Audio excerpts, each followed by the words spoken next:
Subscribe ചെയ്ത് കാണുന്ന ആദർശാണെങ്കിൽ ദേവേനിയുടെ അടുത്ത് പറയുകയാണ്, ഈ വീട്ടിൽ എന്തൊക്കെ കുഴപ്പമുണ്ടെന്ന് തോന്നുന്നു, അത് അമ്മേനെയും ബാധിച്ചിട്ടുണ്ടെന്ന് തോന്നുന്നു എന്നിങ്ങനെ പറയുമ്പോൾ ദേവേനി പറയണേ, എനിക്കൊരു കുഴപ്പമില്ല. നിൻ്റെ ഭാര്യയെ വിളിച്ചിട്ട് പറയണേ എന്നെ മേലാൽ വിളിക്കരുതെന്ന്. അവൾ വിളിക്കുന്നതും അവളെ ശബ്ദം കേൾക്കുന്നതും എനിക്കിഷ്ടമില്ല എന്നിങ്ങനെ പറയണം. അപ്പോൾ ആദർശ് പറയാണ്, ഞാൻ അവളെ വിളിക്കാനൊന്നും പോകുന്നില്ല, എനിക്കതിൻ്റെ ആവശ്യമൊന്നും ഇല്ല എന്നിങ്ങനെ ആദർശ് പറയുമ്പോൾ ദേവേനി പറയണേ, എനിക്കും അവളെ വിളിക്കണമെന്ന്, അവളെ സംസാരം കേൾക്കണമെന്ന് എനിക്ക് ഒട്ടും താല്പര്യമില്ല എന്ന് ദേവേനിയും പറയുകയാണ്. ആദർശ് നയനയെ വിളിക്കില്ല എന്ന് പറയുമ്പോൾ ആദർശ് മനസ്സിൽ ചിന്തിക്കുകയാണ്, എൻ്റെ അമ്മ നന്നായിട്ട് അഭിനയിക്കുകയാണല്ലോ, അതിനേക്കാളും മികവായിട്ട് എൻ്റെ ഭാര്യയെ അഭിനയിച്ചുകൊണ്ടിരിക്കുകയാണല്ലോ എൻ്റെ മുമ്പിൽ. ദേവേനി ആദർശിൻ്റെ ചോദിക്കുകയാണ്, നീ എന്താ ചിന്തിക്കുന്നതെന്ന്. അപ്പോൾ ആദർശ് പറയില്ലേ, ഞാൻ ഒന്നും ചിന്തിച്ചിട്ടില്ല എന്ന്. അപ്പോൾ ദേവേനി പറയുകയാണ്, നീ എന്തൊക്കെ മനസ്സിലിട്ടുകൊണ്ട് നടക്കുകയാണെന്ന് തോന്നുന്നു, നിനക്ക് എന്തൊക്കെയോ കുഴപ്പമുണ്ടെന്ന് എനിക്കറിയാലോ, നീ എല്ലാം ഇല്ല ഇല്ല എന്ന് പറഞ്ഞാലും എനിക്ക് തോന്നുന്നു നിനക്ക് എന്തോ കുഴപ്പമുണ്ട് എന്ന്. ദേവേനി പറഞ്ഞിട്ട് അവിടെ നിന്ന് പോവുകയാണ്. അതിനുശേഷം അനീനെയാണ് കാണിക്കുന്നത്. അനിക്ക് ഉറക്കം വരുന്നില്ല, അനിയാണെങ്കിൽ ഉറങ്ങാതെ എണീച്ചൊക്കെ ഇരിക്കുകയാണ്. അപ്പോൾ അനാമികയാണെങ്കിൽ നല്ല ഉറക്കത്തിലാണ്. പിന്നീട് അനിയാണെങ്കിൽ നന്ദുവിന് മെസ്സേജൊക്കെ അയക്കുന്നുണ്ട്, നീ ഉറങ്ങിയോ, ഞാൻ നിന്നെ വിളിച്ചോട്ടെ എന്നൊക്കെ ചോദിച്ചാണ് മെസ്സേജ് അയക്കുന്നത്. നയനയാണെങ്കിലും ഭയങ്കര സങ്കടത്തിലാണ്. ആദർശ് വിളിച്ചിട്ടുമില്ല, ആദർശ് മെസ്സേജും നോക്കുന്നില്ലല്ലോ, അതൊക്കെ കൊണ്ട് നയനയും ഭയങ്കര വിഷമത്തിലാണ്. ഉറക്കമൊന്നും വരുന്നില്ല ഇതൊക്കെ ആലോചിച്ച്. എനിക്ക് ഉറക്കം വരാത്തതുകൊണ്ട് നയന ഫോണും എടുത്ത് നന്ദുവിനെ എഴുപ്പിക്കാതെയുണ്ട് മെല്ലെ ഫോണും എടുത്ത് വെളിയിലോട്ട് ഇറങ്ങിയാണ്. ഈ സമയം നന്ദു എഴുക്കുന്നുണ്ട്. നയന പോകുമ്പോൾ നന്ദു എഴുതിച്ച് നോക്കുകയാണ്. നോക്കിയിട്ട് നന്ദു മനസ്സിൽ വിചാരിക്കുകയാണ്, ആദർശേട്ടൻ വിളിക്കാത്തതുകൊണ്ട് ചേച്ചിക്ക് നല്ല വിഷമം ഉണ്ടല്ലോ എന്ന്. ഈ സമയത്താണ് നന്ദുവിനെ അനി മെസ്സേജ് അയക്കുന്നത്. ആ മെസ്സേജ് എടുത്ത് നോക്കുമ്പോൾ, നന്ദു നീ ഉറങ്ങിയോ, നിന്നെ വിളിക്കാമോ, നീ എന്താ റിപ്ലൈ ചെയ്യാത്ത എന്നൊക്കെ പറഞ്ഞുള്ള മെസ്സേജാണ് വന്നിട്ടുള്ളത്. നന്ദുവിന് തിരിച്ചൊന്നും പറയാൻ പറ്റത്തില്ലല്ലോ. അപ്പം നന്ദു മനസ്സിൽ ഓർമ്മിക്കുകയാണ്, നിൻ്റെ മനസ്സ് നീറുന്നത് എനിക്ക് നല്ലതുപോലെ അറിയാൻ പറ്റുന്നുണ്ട് അനി, മറ്റുള്ളവരെ വെറുപ്പിച്ചിട്ട് നിന്നെ എനിക്ക് സ്നേഹിക്കാൻ കഴിയുന്നില്ലല്ലോ അനി എന്ന് നന്ദു വിചാരിക്കുകയാണ്. നന്ദു മെസ്സേജിന് റിപ്ലൈ ഒന്നും ചെയ്തിട്ടില്ലല്ലോ, അതുകൊണ്ട് അനിയാണെങ്കിലും ഭയങ്കര വിഷമത്തിലാണ്. അപ്പോൾ നന്ദുവിൻ്റെ അടുത്ത് അനി ചോദിക്കുകയാണ്, ഒന്ന് സംസാരിക്കാൻ പറ്റുമോ എന്ന്. ആ സമയത്തേക്ക് നന്ദു ഫോൺ സ്വിച്ച് ഓഫ് ചെയ്ത് കഴിഞ്ഞ് അനിയാണെങ്കിൽ വീണ്ടും വിളിക്കുമ്പോൾ നന്ദുവിൻ്റെ ഫോൺ സ്വിച്ച് ഓഫ് എന്നാണ് പറയുന്നത്. അപ്പോൾ അനിക്കാണെങ്കിലും ഭയങ്കര സങ്കടമാവണേ. അപ്പോൾ അനി മനസ്സിൽ ഓർക്കുകയാണ്, നന്ദു ട്രെയിനിങ് ക്യാമ്പിന് പോകുന്നതിന് മുമ്പ് ആ നന്ദുവിനെ കണ്ടൊന്ന് സംസാരിച്ചേ പറ്റത്തുള്ളൂ എന്ന്. നന്ദുവിനാണെങ്കിൽ അനി വിളിച്ചപ്പോൾ സംസാരിക്കണമെന്നൊക്കെ ഉണ്ട്, അതിൻ്റെ സങ്കടത്തിലാണ് നന്ദു.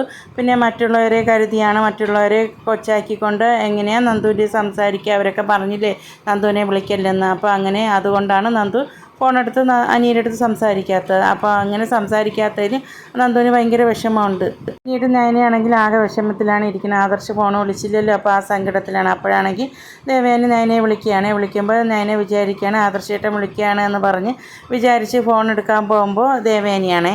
നയനെ ചോദിക്കുകയാണ്, അമ്മ ഇതുവരെയ്ക്കും ഉറങ്ങിയില്ലേന്ന്. അപ്പോൾ ദേവേനിയും ചോദിക്കുകയാണ്, മോളും ഉറങ്ങിയില്ലേ ഇത്രയും സമയമായിട്ടെന്ന്. അപ്പോൾ നയനെ പറയണം, ആദർശേട്ടൻ വിളിച്ചിട്ടുമില്ല, ഞാൻ അയച്ച മെസ്സേജും നോക്കുന്നില്ലല്ലോ. ആദർശേട്ടന് എന്താ പറ്റിയത് അമ്മയെന്ന് ഇങ്ങനെ ചോദിക്കുമ്പോൾ ദേവേനി പറയുകയാണ്, എന്താ പറ്റിയെന്ന് അറിയത്തില്ല മോളെ. പിന്നീട് നയന ചോദിക്കുകയായിരുന്നു, അമ്മയെ ഓഫീസിൽ എന്തെങ്കിലും ടെൻഷൻ ഉണ്ടോ എന്ന്.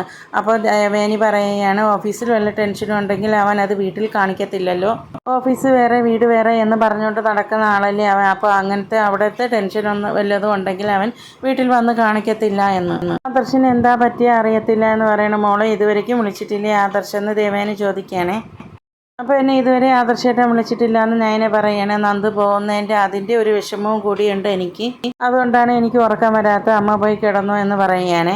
അവളിങ്ങനെ വിഷമിച്ചിരിക്കുമ്പോൾ അമ്മയ്ക്ക് ഉറക്കം വരുമോ എന്ന് ഇങ്ങനെ ചോദിക്കുകയാണ് ദേവേനെ. അപ്പം നയന പറയണ, അമ്മ പോയി കിടന്നു.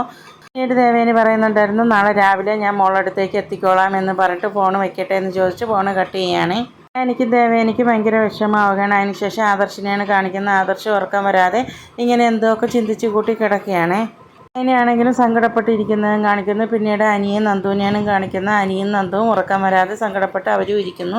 അനിക്കും ഉറക്കം വരാതെ അനിയാണെങ്കിലും റൂമിൽ നിന്ന് പുറത്തിറങ്ങി നിൽക്കുകയാണ്. അതുപോലെ തന്നെയാണ് ആദർശിൻ്റെയും നയനയുടെയൊക്കെ കാര്യം. അവർക്ക് ആർക്കും ഉറക്കം വരാതെ അവരുമൊക്കെ അങ്ങനെ നടക്കുകയാണ്. ദേവയാനിക്ക് ഭയങ്കര സങ്കടമാണ്. അതിനുശേഷം ദേവയാനിയാണെങ്കിൽ റൂമിൽ കൊണ്ട് ഫോൺ വയ്ക്കാൻ വേണ്ടി വരികയാണ്. അങ്ങനെ ഫോണൊക്കെ കൊണ്ട് വെച്ച് നോക്കുമ്പോൾ ജയനാണെങ്കിലും ഭയങ്കര ഉറക്കത്തിലാണ്.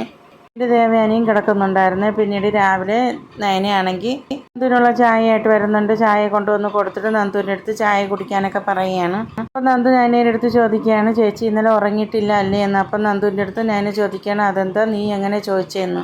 ഞാൻ ഒരിക്കൽ കണ്ണ് തുറന്നപ്പോൾ ചേച്ചിയെ നോക്കിയപ്പോൾ ചേച്ചിയെ കണ്ടില്ല, അതുകൊണ്ടാണ് ഞാൻ ചോദിച്ചത് ചേച്ചി ഇന്നലെ ഉറങ്ങിയില്ലേ എന്ന്. അപ്പോൾ നയന പറയായിരുന്നു, നീ പോവുകയല്ലേ, അതിൻ്റെ വിഷമത്തിൽ ഇന്നലെ ഞാൻ ഉറങ്ങിയില്ല എന്നിങ്ങനെ പറയുമ്പോൾ നന്ദു പറയണം, അതൊന്നുമല്ല, ആദർശേട്ടൻ വിളിക്കാത്തതിലല്ലേ എന്ന്.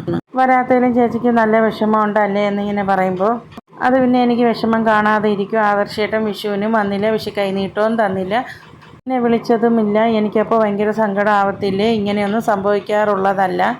നന്ദു ചോദിക്കുകയാണ് എന്താ പറ്റിയെന്ന്. ആദർശേട്ടൻ്റെ അമ്മയുടെ അടുത്ത് ചേച്ചി ചോദിച്ചില്ലേ എന്ന് ചോദിക്കുമ്പോൾ നയന പറയുകയാണ് എന്താ പറ്റിയെന്നറിയില്ല, ആദർശേട്ടൻ്റെ സ്വഭാവത്തിന് നല്ല സീരിയസ് ആണെന്നാണ് അമ്മ പറഞ്ഞത്.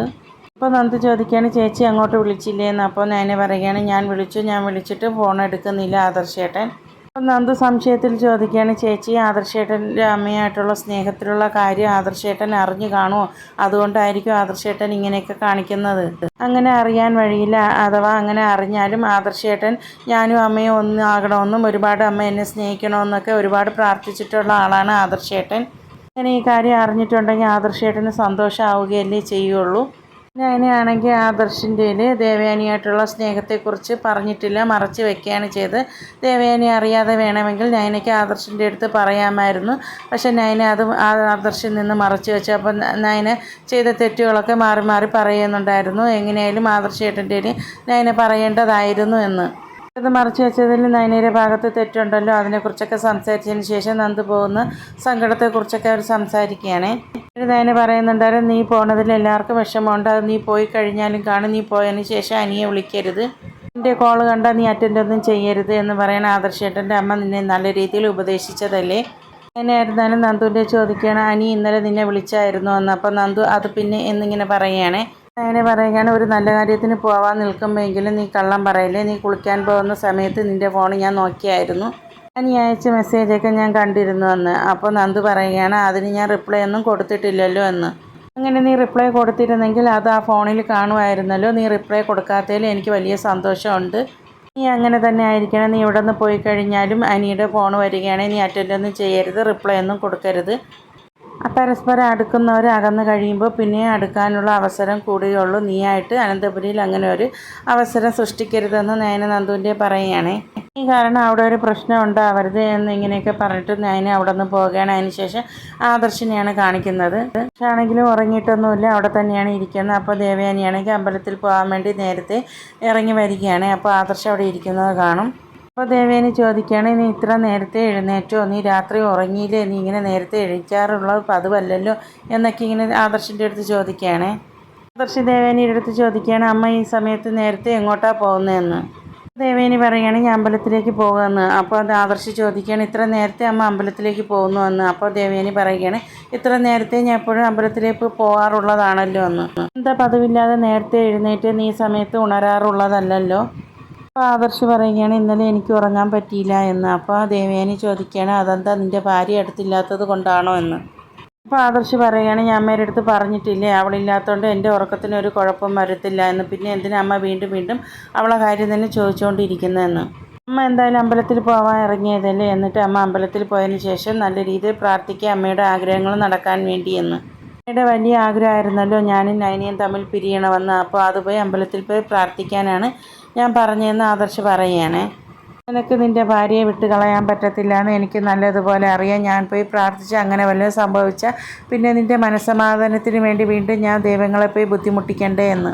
എനിക്ക് വേറെ പണിയൊന്നുമില്ലേ എന്ന് പറഞ്ഞ് ദേവയാനി ആദർശിൻ്റെ അടുത്ത് ദേഷ്യപ്പെടുകയാണ്. അതിനുശേഷം ദേവയാനി പറയുന്നുണ്ടായിരുന്നു നയന ഇവിടെ നിന്ന് വിഷുവായിട്ടാണ് ഇവിടെ നിന്ന് പോയത്, എന്നിട്ട് അവൾ ഇതുവരെയ്ക്കും തിരിച്ചു വന്നിട്ടില്ല, അവളുടെ സുഖവും സന്തോഷവും നോക്കി അവൾ പോയി എന്ന്. അതിനുശേഷം ദേവയാനി പറയുന്നുണ്ടായിരുന്നു അവളുടെ അനിയത്തി ഇന്ന് പോവുകയോ മറ്റോ എന്തൊക്കെ ചെയ്യുന്നുണ്ട് എന്നിങ്ങനെ പറയുമ്പോൾ ആദർശ് ചോദിക്കുകയാണ് അമ്മ പോകുന്നുണ്ടോ അങ്ങോട്ട് അവളുടെ അനിയത്തി യാത്രയാക്കാൻ വേണ്ടി. അപ്പോൾ ദേവയാനി ചോദിക്കുകയാണ് ഞാനും അങ്ങോട്ട് പോകാനോ, നീ എന്താ എൻ്റെ കളിയാക്കി ചോദിക്കുകയാണോ, നീയല്ലേ അവിടെ എന്ത് പരിപാടി നടന്നാലും അങ്ങോട്ട് പോകുന്നത്. ആദർശ് പറയുകയാണ് അങ്ങനെ ചെറിയ തെറ്റുകളൊക്കെ ഞാൻ ചെയ്തിട്ടുണ്ട് എന്ന്. അപ്പോൾ ദേവേനി പറയുകയാണ് നീയല്ലേ വലിയ വീടൊക്കെ എടുത്ത് കൊടുത്തത്, നിനക്ക് പോകാൻ വേണ്ടിയുള്ള സൗകര്യത്തിനല്ലേ നീ വലിയ വീടൊക്കെ എടുത്ത് അവർക്ക് കൊടുത്തതെന്ന്. ആദർശ് പറയുകയാണ് അതുപോലത്തെ ചെറിയ തെറ്റുകളൊക്കെ ഞാൻ ചെയ്തിട്ടുണ്ട്, ഇനി അതുപോലത്തെ തെറ്റുകളൊന്നും ഞാൻ ആവർത്തിക്കില്ല എന്ന് പറയുകയാണ്. ഇതൊക്കെ കേൾക്കുമ്പോൾ ദേവയാനിക്ക് ഭയങ്കര സങ്കടമാവുകയാണ്. എന്നിട്ട് ദേവയാനി അമ്പലത്തിലേക്ക് പോവുകയാണെന്ന് പറഞ്ഞ് യാത്ര പറഞ്ഞ് ഇറങ്ങുമ്പോൾ ആദർശിന് ചെറിയ സംശയമൊക്കെ തോന്നുന്നുണ്ട്. സംശയത്തോട് തന്നെ ആദർശൻ ദേവയാനിയെ നോക്കുന്നു. അതിനുശേഷം പിന്നീട് ഗോവിന്ദനും കനകയാണ് കാണിക്കുന്നത്. ഗോവിന്ദനും കനകയും സംസാരിക്കുകയാണ്. നന്ദു പോകുന്നതിനെ കുറിച്ചൊക്കെ തന്നെയാണ് അവർ സംസാരിച്ചുകൊണ്ടിരിക്കുന്നത്. നന്ദു ട്രെയിനിങ് പോകുന്നതിലോ കുഴപ്പമൊന്നുമില്ല, SA പോസ്റ്റൊക്കെ ആവുകയാണെങ്കിൽ ഓരോ ദിവസവും കഴിയുന്നതോറും നമ്മൾ പേടിയോടെ തന്നെ തള്ളി നീക്കണം. ചേരാത്ത ഒരു പ്രൊഫഷനാണ് അവൾ തിരഞ്ഞെടുത്തതെന്ന്. പിന്നെ ആകെയുള്ള ഒരു സമാധാനം അനിയായിട്ടുള്ള പ്രശ്നങ്ങളൊക്കെ ഇതോടെ തീരുമല്ലോ എന്നുള്ളതാണ്. ജോത്സ്യം പറഞ്ഞത് തന്നെ ഇപ്പോഴും എൻ്റെ മനസ്സിൽ കിടക്കുന്നുണ്ട് എന്ന് കനക പറയുന്നുണ്ടായിരുന്നേ.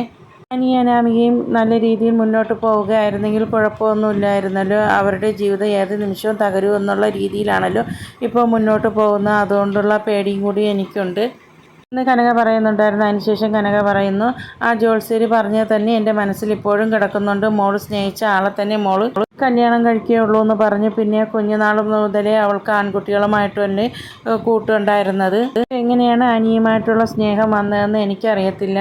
ഇതിനെക്കുറിച്ച് ആരെങ്കിലും എന്തെങ്കിലും പറയുമ്പോൾ ആ നന്ദുവിനാണെങ്കിൽ കേൾക്കാൻ വേണ്ടിയുള്ള ആകാംക്ഷയാണ്. അവൾ പുറത്ത് കാണിക്കുന്നില്ലെങ്കിലും അവൾക്ക് അനിയരോട് സ്നേഹമുണ്ട്, അതൊക്കെയാണ് സത്യം. ജോത്സ്യൻ പറഞ്ഞതാണ് മോൾ സ്നേഹിച്ച ആളെ തന്നെ വിവാഹം കഴിക്കുള്ളൂ എന്ന് ജോത്സ്യൻ തറപ്പിച്ച് പറഞ്ഞു. അതുകൊണ്ട് നമ്മൾ ഒന്നുകൂടി പേടിക്കണം. അനിമോനെയാണല്ലോ സ്നേഹിച്ചത് എന്നിങ്ങനെ കനക പറയുമ്പോൾ ടെൻഷൻ അടിച്ചിരിക്കുന്ന ഗോവിന്ദനെയും കാണിച്ചാണ് ഇന്നത്തെ എപ്പിസോഡ് അവസാനിക്കുന്നത്.